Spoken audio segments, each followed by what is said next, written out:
Welcome back to the shop. I'm Jeff from Today's Craftsman, and this week we're talking about pneumatic nail guns. And I don't know where I'd be in my shop without this framing nailer. But really, we're going to be talking about the essential pneumatic nailers that you need in your shop. But first, a word from our sponsor. Promotional support for this episode is provided by Enduro by General Finishes. Enduro is our choice for professional wood coatings. Proudly manufactured in the USA, Enduro provides a strong, consistent, and predictable finish. From whites to colors to custom match stains, you can find it all under the Enduro system. For more information, visit generalfinishes.com. Here's where we keep all the nailers in the shop. And these are the four we're going to talk about, so we'll pull these out, head over to the bench. So we have a bench full of nailers here, and we'll talk about them in order of least used to most used. So John brought over his framing nailer here. This is a Hitachi stick nailer. So you have stick nailers, stick nailer, right? Yeah, stick nailer and coil framing nailers. So this has a magazine, and your nails. Let me see how you lock this out. There we go. I'm gonna break John's gun here. Anyway, your nails slide in from the bottom. And you have this magazine here. You have a safety that you depress down like most nail guns. And you have these teeth here that are sharp. That's so that you can dig in and you can toenail. So you'll be able to dig in and actually nail something like this.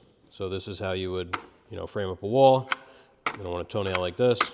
And most of the time you're holding your trigger down and just nailing things off like that. This is not something that we use in the shop, but this is handy if you're ever building something, building a shed, something like that. This is what you're going to want to use. When I was working as a carpenter, I used a coil nailer, so very similar, except it holds a coil of, I forget, maybe 50 nails, probably more than that. A big coil of nails that sit here in the bottom, a little bit smaller in terms of length. So it allows you to get into a little bit tighter spots, but definitely more heavy because you're holding a lot more nails. So let's hook this up and fire some nails off. I think these are, what do you have in here, 8s, 10s? 10s. So it's 10 penny nail, 3 inches long. With nailers, you definitely want to wear safety glasses. I'm not always the best with that, but I will use some. So first, I guess, let's shoot one straight through so you can see what's going on.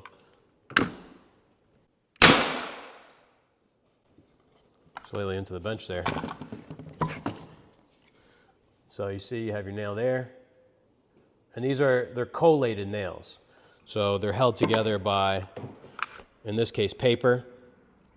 There's plastic collated nails as well. And in a coil, they're connected with wire, so that's something else you have to be careful of, because that wire can go flying and get you in the eye. But they have this little bit of like a glue on the outside. See, sunk really well. See if we can toenail. It's been a while.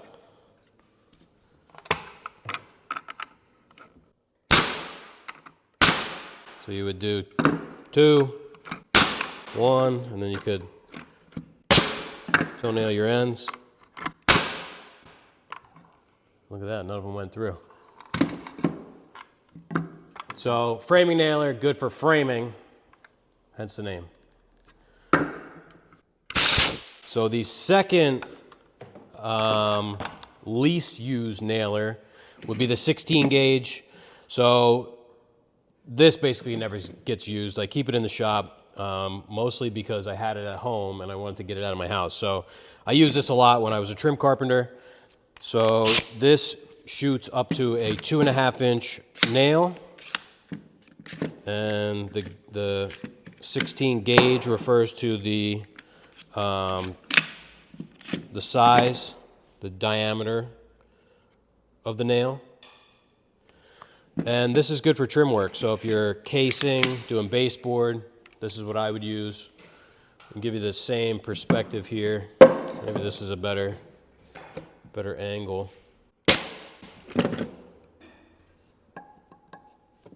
So a relatively stiff nail but obviously much smaller than a framing nail. You could use this to put together cabinets, but you know, there's not that much holding power because you can see that's all you have in terms of clamping force. It's just that small head. So as we get down the line, I'll show you what I would use for cabinets, but this is a viable option if you have one and you want to use it, but this is mostly for trim work. So we have the 16 gauge. Next, least used for me would be a pin nailer. So this is a 23 gauge pin nailer. This one happens to be by Porter Cable, and it's this is like real old school version, shoots up to 1 inch pins. Now you can get pins as long as 2 3/16, I think. Pin nails, 23 gauge. So as the number goes up, the size gets smaller. So we went from 16 to 23. You can see how much smaller these are. See if I can break off one pin nail. Again, you can see that these have a glue on them. Helps them stick in the wood. So a pin nailer is headless. There's no head here. It's just a straight pin, and it has the least amount of holding power out of all of these. So what this is used for is really delicate items. So if you're, say, nailing a return onto a piece of trim, or you just need to hold something together very briefly while glue dries, that's when you're going to use a pin nailer. The advantage to a pin nailer is that the hole is very small. So this doesn't have a nose safety. It has a safety here. So you pull this back, and then you can shoot a pin. So there's our little holes. This one doesn't seem to be sinking them that well. So you just have this tiny little hole. That's in comparison to our 16 gauge here. So let's do them side by side. So much smaller, much less noticeable. On stained grade material, typically you don't even have to fill these. You won't be able to see it, on dark wood especially. So I'm not a big fan of the 23 gauge. I only use it if I absolutely have to. Just the holding power isn't there. So I'll use it when necessary, but it's not my go-to. So the next would be an 18 gauge nailer. So this is a little bit smaller than the 16. These will usually go up to 2 inches in length. So there's two 18 gauge next to our 23. So probably about 4 times the size. And this is what I use when I want stuff to really hold together, to get a little bit of clamping force. This is what you would use, say, to install like shoe molding if you were doing trim. And we have a bit of a more manageable size. So I'm going to actually adjust the depth here. You have a depth adjustment here on the bottom. Get that hole a little bit smaller. So I could go a little bit deeper, but you can see how much smaller this hole is than the 16 gauge. So again, maybe a fourth of the size. So less to fill if you have to, but this gives you real holding power. You could shoot a pin and pull something right off, but if you shoot it in with an 18 gauge, you're not going to be able to pull it off.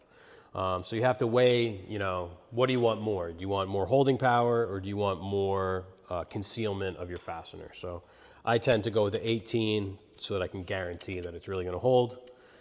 And the most used nailer in the shop is this. This is an 18 gauge crown stapler.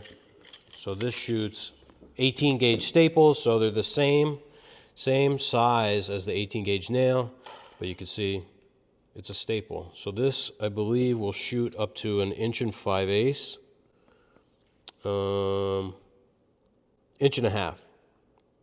But again, you can get staplers that'll shoot bigger ones. This has a lot of holding power. So when this goes in, the head of the staple is going to grab the fibers, and it's really going to push everything together. So this is great for cabinet construction.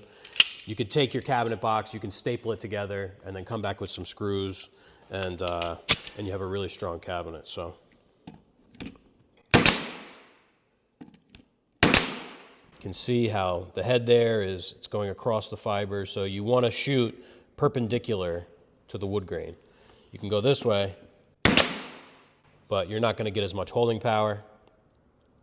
Maybe you're splitting hairs with that, but you can see them sort of peeking through there. So in my shop, the 18 gauge crown stapler is definitely king. You know, we're doing work where you're typically not going to see the fasteners. So I'm using this to staple cabinets together, to staple build up onto countertops, stuff like that. You know, your mileage may vary.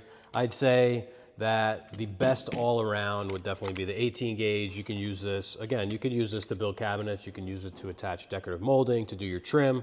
2-inch nail is pretty long, so you can, you know, do your casing on your doors and your baseboard. This is definitely your best all-around option.